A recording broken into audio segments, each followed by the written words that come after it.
네, 안녕하십니까. 오토다이리 오종훈입니다. 2021년 다 저물어 가는데요. 올해 마지막 시승차로 메르세데스-벤츠 GLE 350e 포매틱 쿠페 준비를 해봤습니다. 자, 다사다난했던 2021년 여러분들 어떠셨는지요?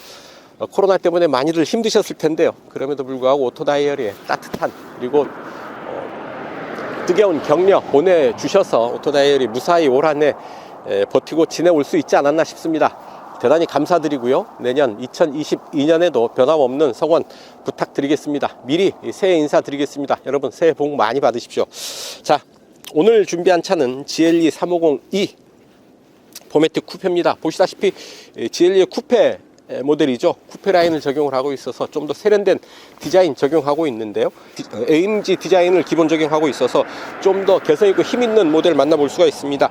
라디에이터 그릴에 이런 그 크롬핀 을 적용을 하고 있고, 멀티빔 LED 헤드램프, 그리고 20인치 타이어, 옆발판, 팬더에 들어와 있는 EQ 파워 배지까지 좀 더 세련되고 힘있는 그런 디자인 만나보실 수가 있을 테고요.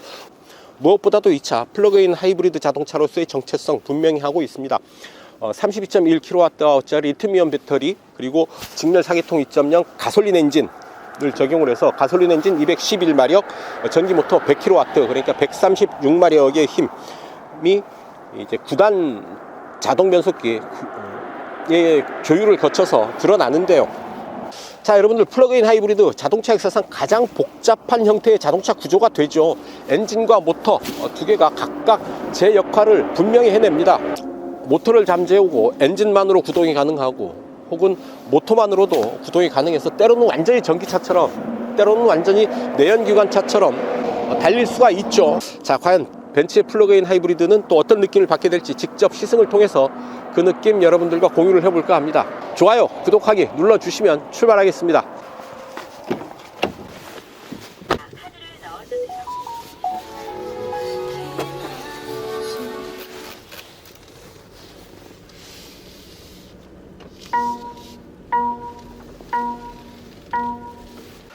네, 운전석입니다. 인테리어 아주 고급지죠.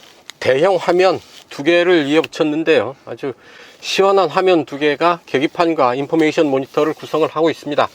스티어링 휠 왼편에 있는 버튼을 이용을 해서 계기판에 올라온 정보들을 선택을 해서 볼 수가 있습니다. 전화, 내비게이션, 트립, 이런 정보들 볼 수가 있고요. 자, 디자인, 계기판 디자인을 달리해서 볼 수가 있죠. 클래식이고요.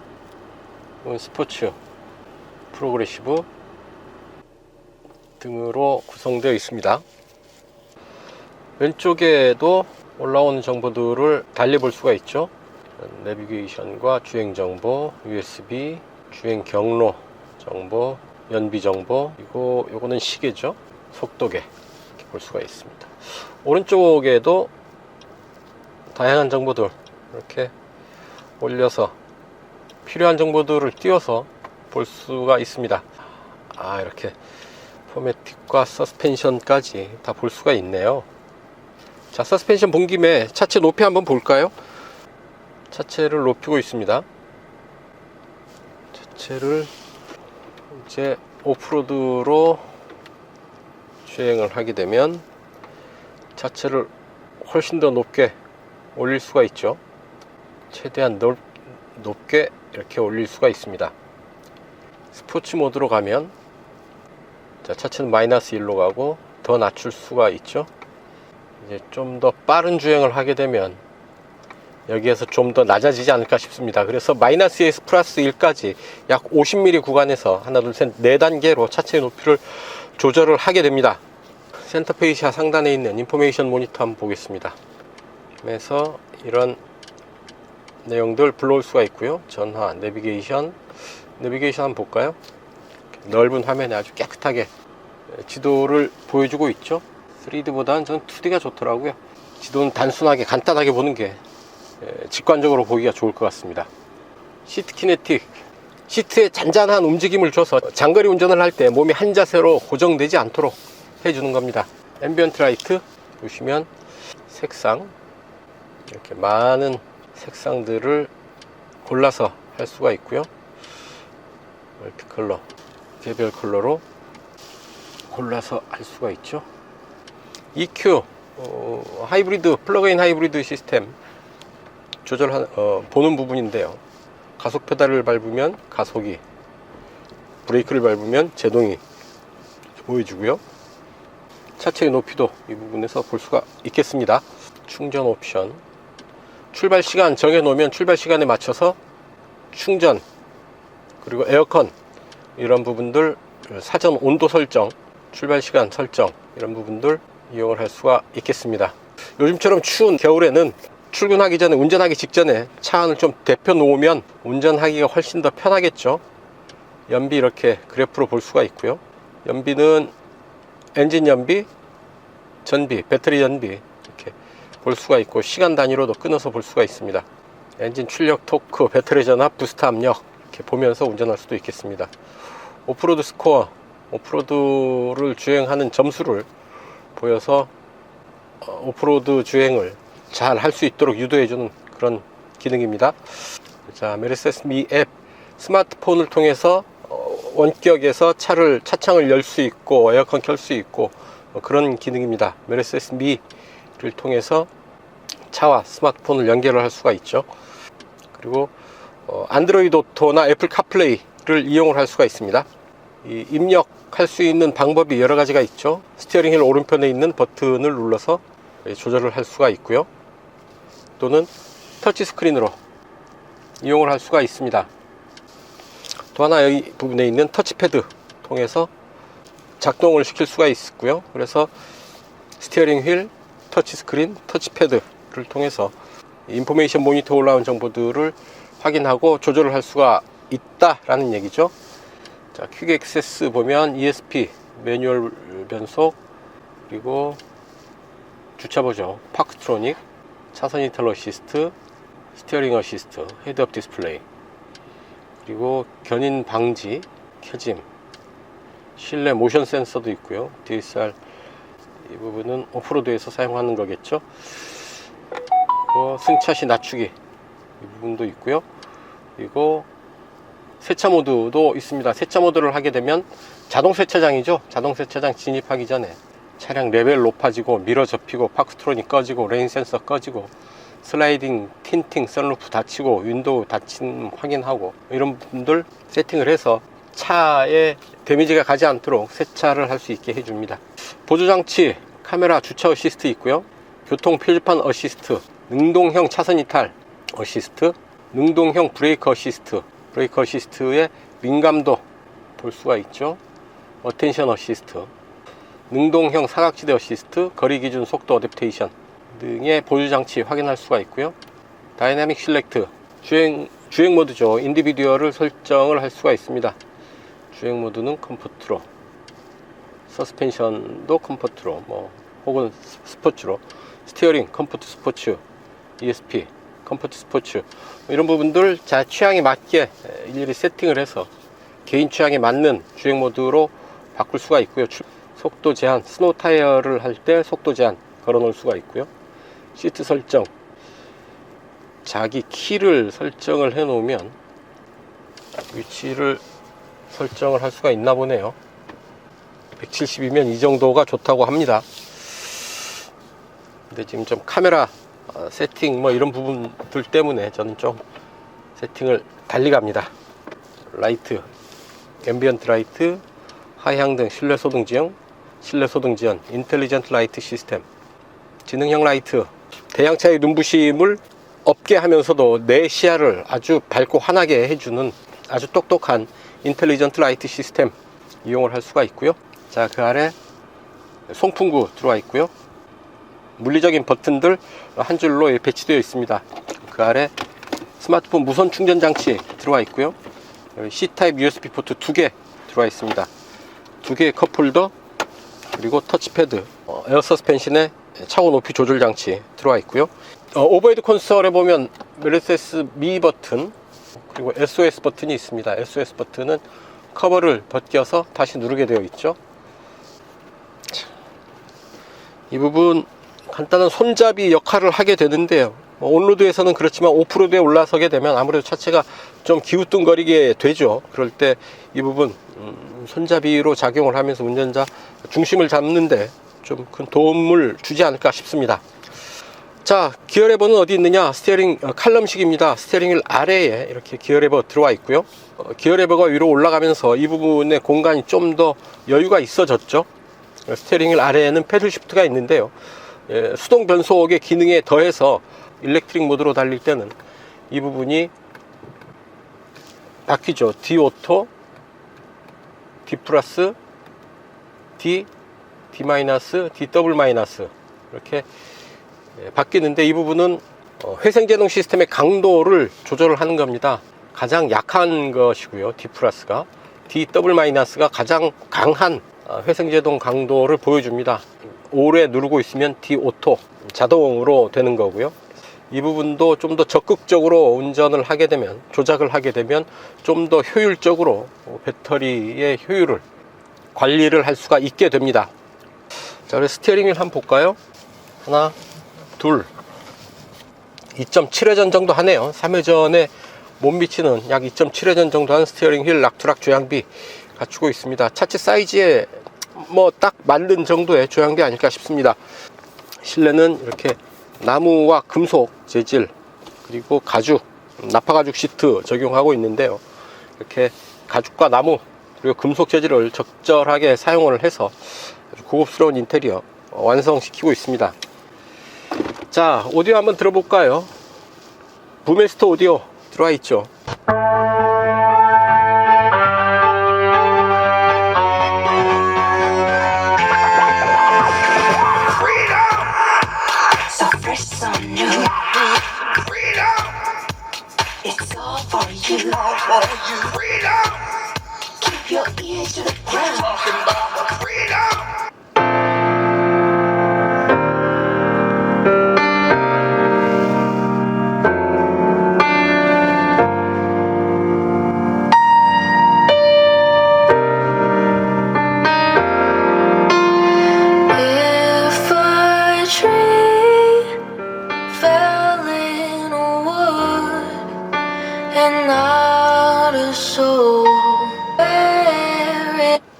자, 이런 정도 오디오 들을 수 있습니다. 아주 소리를 키우면 스피커가 빵빵 울리는 느낌으로 다가오는 소리도 상당히 대단한데요.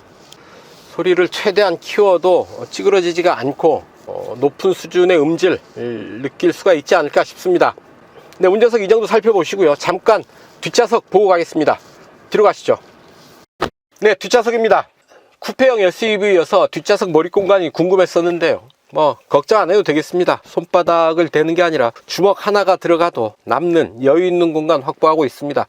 이 정도 머리 공간 확보하고 있다고 한다면 뭐 쿠페형이라고 해서 공간이 협소할 것이라는 우려는 버려도 되지 않을까 싶습니다. 무릎 앞으로도 주먹 2개가 들어갑니다. 상당히 여유 있는 공간 확보하고 있다라고 볼 수가 있을 테고요. 센터 터널도 제 손가락 길이 정도로 솟아 있을 뿐이어서 뒷좌석 가운데 자리도 그렇게 불편함 없이 앉을 수가 있겠습니다. 뒷좌석 공간은 어느 좌석에서나 비교적 여유 있는 공간 확보하고 있다라고 봐도 될 테고요. 원버튼으로 차창은 열리고요. 완전히 수납이 되네요. 원버튼으로 다시 닫히고 걸리면 내려가고 그렇습니다. 자, 3단계로 조절 가능한 열선 시트 들어와 있죠. 암레스트 내리면 2개의 컵홀더와 이렇게 암레스트 사용을 할 수가 있겠고요. 자, 뒷 시트는 이렇게 접을 수가 있습니다. 그리고 가운데 시트 따로 이렇게 접을 수가 있죠. 그래서 4대 2대 4로 시트를 접을 수가 있고요. 시트를 완전히 접으면 트렁크는 기본 510리터에서 최대 1645리터까지 확장이 됩니다. 그리고 앞좌석 센터 콘솔 뒤로 뒷좌석을 위한 송풍구 들어와 있죠. B필러에도 송풍구가 들어와 있습니다. 그리고 뒷좌석은 또 좌우로 구분해서 온도 조절이 되고요. 풍량도 조절을 할 수가 있습니다. 그리고 그 아래 C타입 USB 포트 2개가 들어와 있네요. 선루프,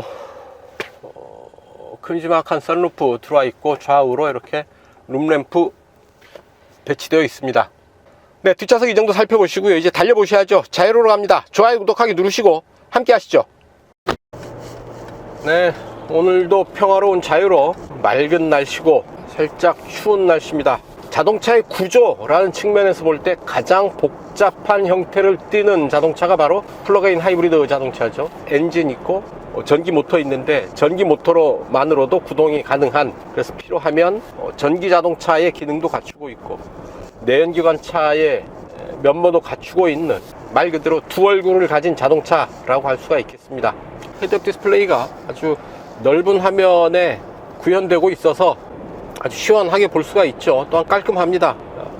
차의 주행 상황은 이렇게 수시로 변하죠. 가속 페달을 밟으면 드라이브 혹은 드라이브 앤 차지, 엑셀 오프, 가속 페달에서 발을 떼면 차지 혹은 글라이드 모드도 되고요. 가속 페달을 깊게 밟으면 부스트 모드까지 됩니다. 하이브리드 자동차, 특히 플러그인 하이브리드 자동차를 운전을 할 때에는 엔진과 모터를 어느 구간에서 작동을 시킬지 선택을 할지 좀 궁리를 하면서 운전을 해야 됩니다. 그래야 좀 더 좋은 효율을 만날 수 있게 되는 거죠. 자, 이렇게 자동차 전용도로, 자유로 같은 자동차 전용도로에서는 이드라이브보다는 사실은 엔진을 가동시키는 게 낫죠. 빠른 속도로 지속적으로 달릴 때에는 모터의 효율은 좀 떨어지고요, 엔진 효율은 좀 더 우수해지죠. 그래서 자동차 전용도로에서는 엔진을 사용하는 것이 낫습니다. 그리고 모터는 정체 구간, 도심 구간, 가다 서다 반복하는 정체 구간이나 평균 주행 속도가 낮은 5, 60km, 시속 5, 60km 미만의 낮은 속도로 이동할 때 모터를 선택하는 것이 좋죠. 물론 배터리로 전 영역을 커버할 수 있다고 한다면 굳이 엔진 가동시키지 않고 전기로, 전기 모터로만 구동하는 게 가장 좋기는 하겠죠. 파주 헤이리 마을에서 지하철 2호선 교대역까지 제가 연비 테스트한 구간이 55km 정도 됩니다. 그러면 배터리 잔량 100%라고 한다면 그 구간을 전부 엔진 시동 켜지 않고 배터리와 모터로만 이동할 수 있게 되는 거죠. 그러면 전기차와 다를 바 없는 겁니다. 전기차와 다를 바 없이 일상생활 속에서 이런 플러그인 하이브리드 자동차를 이용을 할 수 있게 되는 거고요.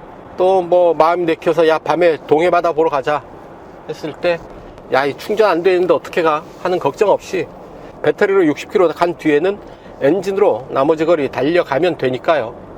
일상생활 속에서는 큰 부담 없이 이용할 수 있는 그런 친환경 자동차가 되지 않을까 싶습니다.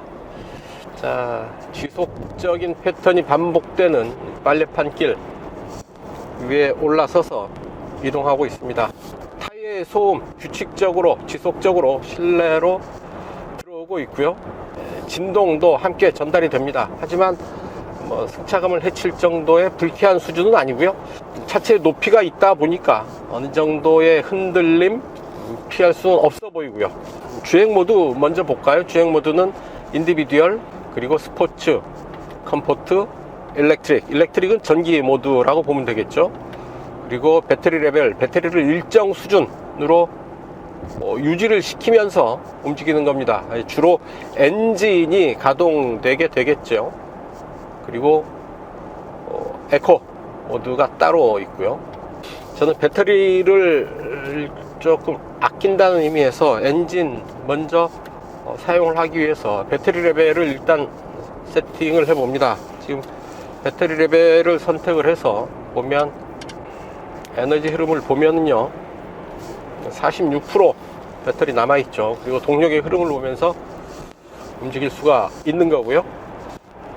자, 시속 100에서 RPM 한번 체크를 해 볼까요? 버튼 한 번으로 반자율 운전 세팅이 되고요.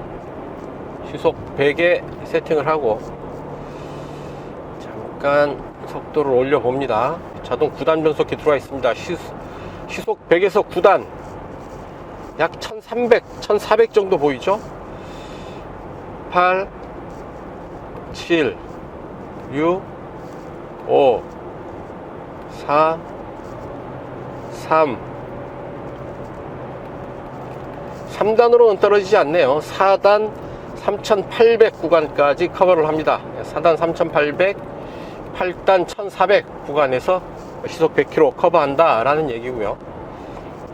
대체로 3단까지 내려가는 경우가 많은데 4단에서 더 이상 떨어지지 않는다라는 것, 성능보다는 조금 더 연비에 포커싱한 그런 기어비 세팅이 아닌가 싶습니다. 변속의 느낌 그렇게 강하게 느껴지지 않고요, 순하고 부드러운 그런 변속의 맛볼 수가 있겠습니다. 자, 시속 90km에 맞추고요, 스티어링 휠에서 손을 잠깐 띄워봅니다. 반자율 운전 보는데요, 액티브 디스턴트 디스트로닉, 차간거리를 유지해주는 부분이고요, 좌우에 액티브 스티어링 어시스트, 차선 이탈을 막아주고 조향을 보조해주는 그런 기능입니다. 차로의 중앙을 정확하게 유지를 하고 있죠. 오른쪽으로 돌았다가 다시 왼쪽으로 돌아 나가는데요, 조향에 직접 개입을 하면서 아주 정확하게 차로의 중앙을 유지를 하고 있습니다. 저 앞에서 속도를 잠깐 올려 볼 텐데요, 앞에 차가 있으니까 차를 인식을 하고 지금 차간거리를 띄워놓고 있죠. 차간거리는 하나, 둘, 세 단계, 차간거리는 세 단계로 조절이 되고 있습니다.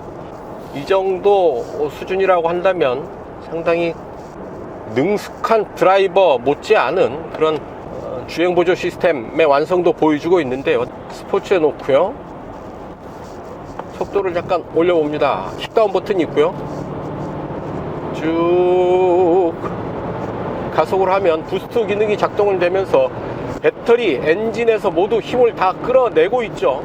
제법 빠른 속도까지 올라가는데 그렇게 부담이 없습니다. 빠른 속도에서도 비교적 안정된 그런 느낌 보여주고 있고요, 바람 소리도 그렇게 크지는 않았다 싶습니다. 사륜구동 시스템 포매틱 적용하고 있어서 네 바퀴가 도로를 딱 붙들고 움직이는 네 바퀴의 그립력이 상당히 차체를 안정적인 상태로 유지시켜주고 있지 않나 싶고요. 다만 차체가 어느 정도 높은 데서 오는 물리적인 특성 완전히 없앨 수는 없죠. 노면의 굴곡을 따라서 어느 정도의 흔들림 느껴지고요. 다만 그런 부분을 보완하기 위해서 어댑티브 댐핑 시스템이 포함된 에어매틱 패키지를 탑재를 하고 있죠. 주행 상황에 따라서 차체의 높낮이를 조절을 해줍니다. 그래서 노면이 불규칙한 상태에서는 각 휠을 개별적으로 통제를 해서 불안감을 최소화시키고요, 또한 빠른 속도에서는 차체 높이를 좀 낮춰주죠. 그래서 그 높낮이의 차이가 가장 낮을 때와 가장 높을 때의 차이가 약 50mm 정도의 폭을 두고, 그런 갭을 두고 서스펜션이 가변적으로 대응을 합니다. 타이어는 275 50R20 사이즈를 적용을 하고 있죠. 20인치 타이어, 휠하우스를 꽉 채우고 있는 모습이 보기만 해도 참 듬직하죠. 게다가 사륜구동 시스템이어서 네 바퀴가 노면을 딱 붙들고 달리는 그런 접지력, 그립력이 자체를 좀 더 안정감 있게 움직이게 해주죠. 여기에 다양한 드라이빙 어시스턴트 패키지들이 들어와 있어서 운전자가 미처 챙기지 못하는 부분들을 보조해주고 지원해주고 해서 안전하게 또 편하게 움직일 수 있도록 해주고 있습니다. 경로 기반의 속도 조절 기능도 있는데요, 이제 맵 데이터, 지도의 데이터를 기반으로 고속도로의 곡선로나 진출입로 이런 데서 속도를 알아서 줄여주는 그런 기능입니다. 좀 더 똑똑해졌다 라고 볼 수도 있겠죠. 차간거리 조절 장치, 그러니까 액티브 디스턴트 디스트로닉은 완전 정지까지 지원을 하고요, 1분 이내에 앞차가 재출발을 한다면 내 차는 아무 조작을 하지 않아도 앞차 따라서 그냥 정지했다가 다시 출발하는 그런 거죠. 거기에 하차 경고 어시스트, 교차로 기능이 포함된 액티브 브레이크 어시스트도 들어와 있고요, 액티브 사각지대 어시스트, 충돌 회피 스티어링 어시스트, 액티브 차선 이탈 어시스트, 프리세이프티 플러스 등이 들어와 있습니다. 자, 조향 툭툭 약간 듬직한 그런 느낌의 조향 느낌인데요, 날렵하다기보다는 듬직한 느낌이 주는 그런 반응 보여주고 있습니다. 자, 전기 주행 잠깐 해보죠. 일렉트릭 주행입니다. 자, 31.2kWh짜리 배터리가 뒤쪽 트렁크 쪽에 들어가 있죠. 1회 충전 주행 가는 거리는 66km, 유럽에서는 WLTP 기준으로 96km로 인증을 받았어요. 한국에 와서 거의 3분의 2 수준으로 주행 가는 거리가 줄어들었는데요, 한국의 기준이 상당히 빡센 거, 상당히 엄격한 기준이라는 것은 여러분들도 잘 아실 테고요. WLTP 기준이 96km라고 한다면 봄, 가을 날씨 좋을 때 뭐 100km까지는 달릴 수 있지 않을까 싶은 생각이 들고요. 한국 기준으로 친다고 하더라도 66km라고 한다면 하루 주행거리가 66km, 뭐 60km 정도라고 한다면 충분히 출퇴근 거리가 그 안에 포함되지 않을까 싶습니다. 전기 자동차로만 이 차를 사용할 수도 있겠다라는 생각이 드는 거죠. 그만큼 마음먹기에 따라서 이 차를 잘 다루면 그냥 엔진이 달려있지만 전기로만 구동하는 전기 자동차로 충분히 달릴 수 있겠다라는 얘기입니다. 지금 시속 90인데도 계속 전기 드라이브가 되는 거고요. 속도를 쭉 끌어올려 봅니다. 시속 100에서도 100에서 110 근처에서 엔진이 가동되고 있는 게 아닌가 싶습니다. 겨울철에는 아무래도 배터리 용량이 좀 줄어들게 되죠. 겨울철에는 주행 가는 거리가 그래서 좀 더 줄어들지 않을까 싶고요. 강추위, 그러니까 한겨울에는 좀 보수적으로 주행 가는 거리를 계산하는 게 안전하지 않을까 싶습니다. 하지만 플러그인 하이브리드 자동차는 가다가 배터리가 바닥이 나도 크게 걱정할 게 없습니다. 엔진 돌려서 가면 되니까요. 가다가 배터리 떨어졌다고 차가 멈추는 건 아니기 때문에 좀 더 마음 편하게 탈 수 있는 친환경 자동차가 되지 않을까 싶습니다. 다시 스포츠 모드로 가고요. 시속 100에서 제동 한번 해보겠습니다. 앞뒤로 차가 없고요. 하나, 둘, 셋.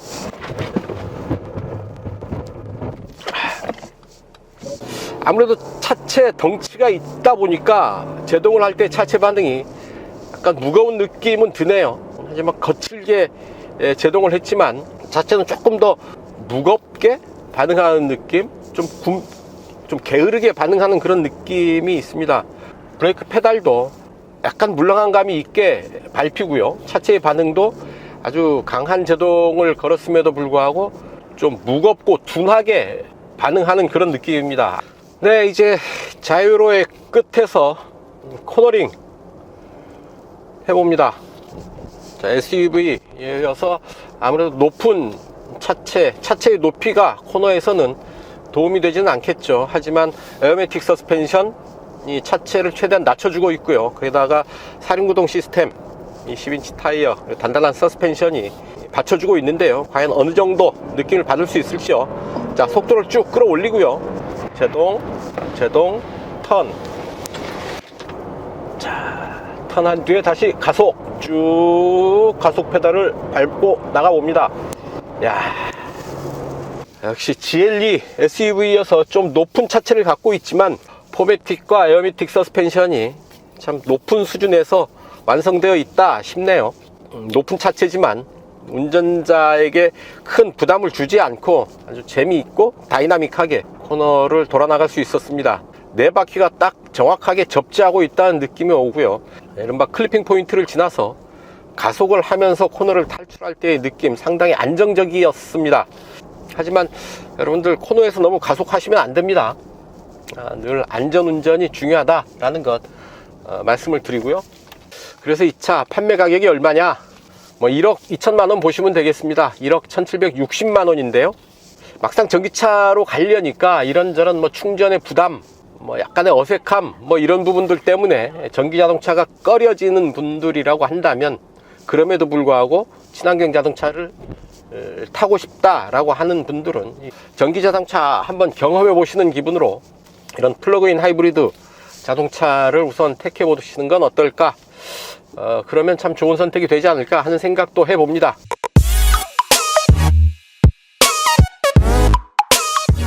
네, 시속 100km 시간과 거리 측정해 보도록 하겠습니다. 이 차 제법 무거운 편이죠. 공차 중량이 2630kg입니다.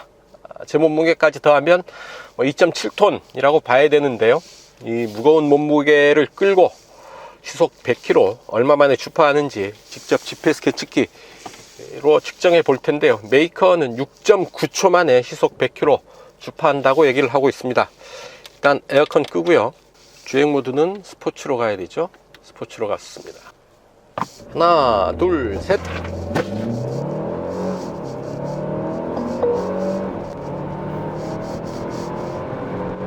급출발을 하고 있는데 초반 그립은 잘 유지하고 있습니다. 차근차근 힘을 모으면서 무거운 몸무게에 비해서는 그렇게 느리지 않게 움직이고 있지 않나 싶은 생각이 드네요. 자, 갑니다.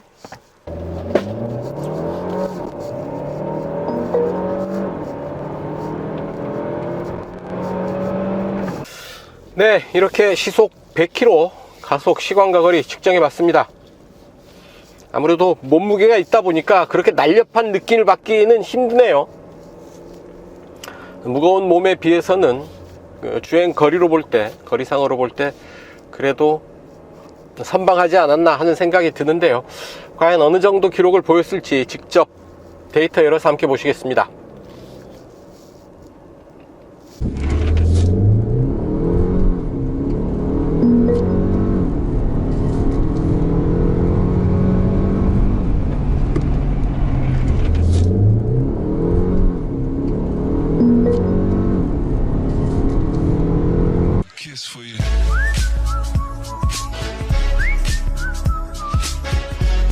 네, 연비 테스트 하겠습니다. 이곳 파주 헤이리마을 출발해서 서울 지하철 2호선 교대역까지 약 55km 될 텐데요. 직접 달려가면서 이 차의 실주행 연비 측정해 보도록 하죠. 엔진 연비 리터당 9km, 그리고 모터 연비 킬로와트아워당 2.5km로 인증을 받았습니다. 자, 주행 모드 일단 이제 일렉트릭 모드로 갑니다. 배터리 약 25% 남았는데요. 주행 가는 거리는 16km가 됩니다. 자, 리셋 다시 했고요. 일단 e드라이브 모드로 움직입니다. 자, 총 주행 가는 거리 427km고요. 이 중에 전기 주행 가는 거리 16km입니다. 자, 자유로 본선에 올랐고요. 네, 지금 배터리 잔량 10%입니다. 이거는 이제 도심 주행을 대비해서 10%는 남겨놓고 싶은데요. 그럴 때는 배터리 레벨 선택을 하면 되죠. 그럼 배터리 잔량 10%를 유지하면서 차가 움직이게 되니까 이제 엔진이 주행에 개입하지 않을까 싶습니다. 네, 자유로 따라서 28km 달려왔고요. 이제 행주대교 지나서 올림픽대로로 갈아탑니다. 자유로 따라서 행주대교 북단까지 28km 달려온 평균 연비, 엔진 연비 리터당 26.3, 배터리 연비 킬로와트아워당 9.1km를 각각 기록을 했습니다. 이제 자유로 벗어나서 행주대교 지나서 올림픽대로로 이어갑니다. 네, 올림픽대로 넘어왔고요. 바로 교통체증을 만났습니다. 차들이 부쩍 많아졌죠. 주행 속도가 확 떨어졌고요. 떨어지면서 e드라이브 모드가 활성화됐습니다. 속도가 떨어지면 자연스럽게 e드라이브 모드가 활성화되는 것 같고요.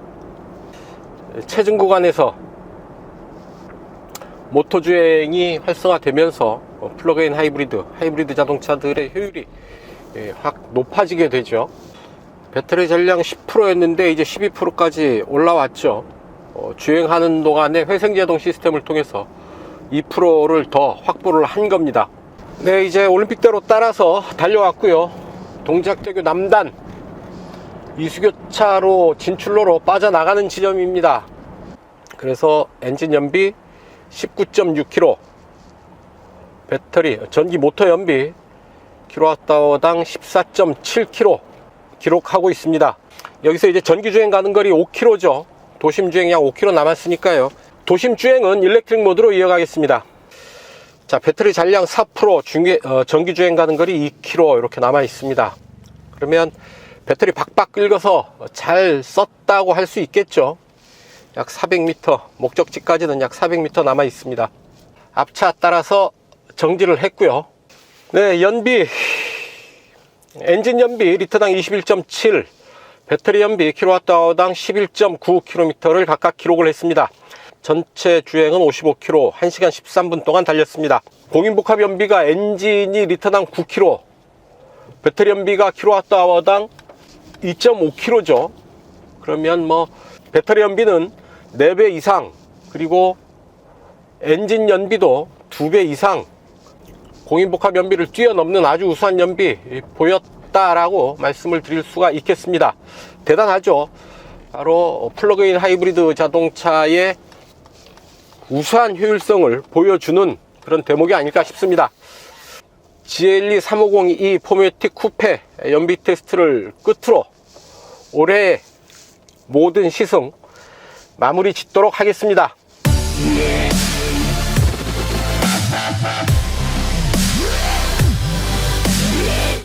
네, 단도직 리뷰입니다. 메르세데스-벤츠 GLE 350e 포매틱 쿠페 타면서 느꼈던 사소한 불편함 몇 가지 말씀을 드리겠습니다. 모니터 발열 문제인데요. 모니터가 제법 따뜻하게 발열 데워져 있습니다. 뭐 겨울철에는 크게 불편함이 없겠지만 한여름에는 모니터 발열이 좀 신경이 거슬리지 않을까 싶습니다. 모니터에서 제법 따뜻함을 좀 넘어서는 정도의 열기가 느껴지는데요. 이제 손이 가 닿으면 따뜻함을 넘어서는 정도의 살짝 뜨거운 정도의 열기까지도 느껴집니다. 자동차 실내에 들어와 있는 모니터에서 열이 발생한다는 것, 어떤 그 실내의 쾌적함을 저해시키는 요소가 될 수도 있겠습니다. 또 하나, 이 두 개의 컵홀더가 있는 부분인데요. 이 위치가 애매합니다. 컵홀더가 왔다 갔다 하는 중간에 이 터치패드가 들어와 있어서요. 자꾸 손이 가 닿게 되죠. 이렇게 하면 자꾸 손이 가서 닿게 돼서 주행 중에 엉뚱한 또 원치 않는 작동을 하게 될 수도 있지 않을까 싶습니다. 이 터치패드 조작부와 컵홀더의 위치를 좀 바꿔놓을 필요가 있지 않을까 하는 생각을 해봅니다. 네, 지금까지 메르세데스-벤츠 GLE 350e 포매틱 쿠페 시승을 했습니다. 자동차에서 만날 수 있는 아주 다양한 얼굴들을 이 차 한 대에서 이 차 하나에 다 담아 놓지 않았나 싶습니다. 가솔린 냄새 풍기는 가솔린 엔진차의 풍모, SUV의 조금 거친 모습도 만나보게 되고요. 살금살금 달리는 친환경 자동차, 전기 자동차로서의 면모도 충분히 갖추고 있지 않나 싶습니다. 게다가 루프라인을 쿠페처럼 꾸며놓아서 좀 더 세련된 아름다운 디자인 표방하고 있다라는 모습도 보이고요. SUV로서 넓은 실내, 또한 오프로드까지 커버하는 폭넓은 활동성, 자동차에서 기대할 수 있는 거의 모든 부분들을 이 차에서 만족할 수 있지 않을까 하는 생각도 해봅니다. 무엇보다도 친환경 자동차라는 점에 주목을 할 필요가 있겠죠. 유례 충전으로 66km를 주행할 수 있는 모토 주행거리, 결국 출퇴근 거리가 활동 범위가 60km 전후라고 한다면 온전히 전기차로 이 차를 사용할 수가 있겠다라는 얘기가 되겠죠. 휘발유 엔진은 비상시에 사용을 하고 모터 주행 위주로 주행을 하면서 전기차가 갖는 충전의 불편함을 극복할 수가 있지 않을까 하는 생각을 해봅니다. 그래서 전기차는 타고 싶은데 뭔가 좀 불편할 것 같아. 충전의 불편함, 이동거리 불편함, 이런 부분들에서 좀 꺼려지는 분들이 있다면 플러그인 하이브리드 이 차 선택해서 전기차를 맛보는 것도 참 좋은 선택이 되지 않을까 싶습니다. 판매 가격 1억 1760만 원이죠. 1억 원을 조금 더 넘는 1억 2천만 원에 달하는 가격이 조금은 부담일 수는 있겠지만 삼각별이 주는 만족감 또한 높지 않을까 하는 생각을 해봅니다. 네, 이 차 메르세데스-벤츠 GLE 350e 포매틱 쿠페를 마지막으로 올해 시승은 여기서 마치겠습니다. 여러분 올 한 해 수고 많으셨고요. 새해에도 건강하시고 새해 복 많이 받으시기 바랍니다. 새해 또 새로운 모습으로 여러분들 찾아뵙기를 약속드리면서요. 올해 시승 여기까지입니다. 지금까지 저는 오토다이어리 오종훈이었고요. 좋아요, 구독하기 눌러주시면 이만 저는 물러가겠습니다. 시청해주셔서 감사합니다.